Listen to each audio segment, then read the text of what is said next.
আজকে পরোটা বানাবো, একটা হেলদি খাবার। আমি 3 কাপ সুজি দেবো, 1 কাপ, 2 কাপ, এই 3 কাপ। আর এর সঙ্গে আমি আলুটা মিশিয়ে দেবো। আলুটা আমি পাতলা পাতলা করে একদম কেটেছি, কেটে জলে ভিজিয়ে রেখেছি। এবারে এর মধ্যে আমি দিয়ে দেবো এটা মতন জল দিয়ে দেবো। এর মধ্যে 3 কাপ সুজি আছে তো একটু জল লাগবে, কেন এটা নালে মিক্সিটা ভালো করে ঘুরবে না, আলুটা ভালো পেস্ট হবে না। এটা ভালো করে মিশিয়ে নিতে হবে। মিশিয়ে এই দেখুন পেস্ট হয়ে গেছে, এই পেস্ট হয়ে গেছে, সুন্দর পেস্ট হয়ে গেছে। পেস্টটা করেছি, পেস্টটা করা হয়ে গেছে। এর সঙ্গে আর যা যা মেশাবো আপনাদেরকে দেখাচ্ছি। মতো নুন দিয়ে দিলাম,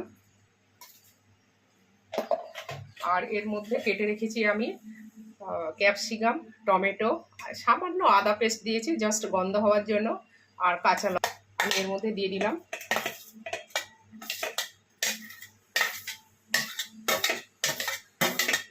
লঙ্কাটা আমি এখন দেবো না, কেন আমার মেয়ে লঙ্কা খেতে পারে না। আমাদেরটা হয়ে গেলে আমার মেয়ের জন্য লঙ্কা মিশিয়ে দেবো। আমার মেয়ে ছোটো তো, লঙ্কা খেতে পারে না। সে একটু সামান্য 2-4টে চিনির দানা দিতে পারে, আবার নাও দিতে পারে। দিয়ে এটাকে এই 10 মিনিট মতন দিয়ে দিয়েছি। তেলটা গরম হয়ে গেছে, এবার হয়ে গেছে এটা, এই দিয়ে দিলাম।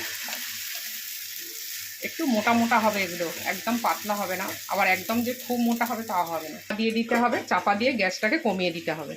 হ্যাঁ, এই দেখুন আমি এবার খুলছি, দেখুন কত সুন্দর হয়ে গেছে। এবার আমি এটাকে উল্টে দেবো।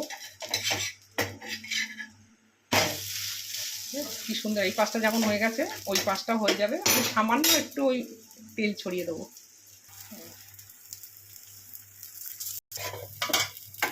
এটাকে আবার উল্টে দিচ্ছি, মনে হচ্ছে হয়ে গেছে ও পাশটা।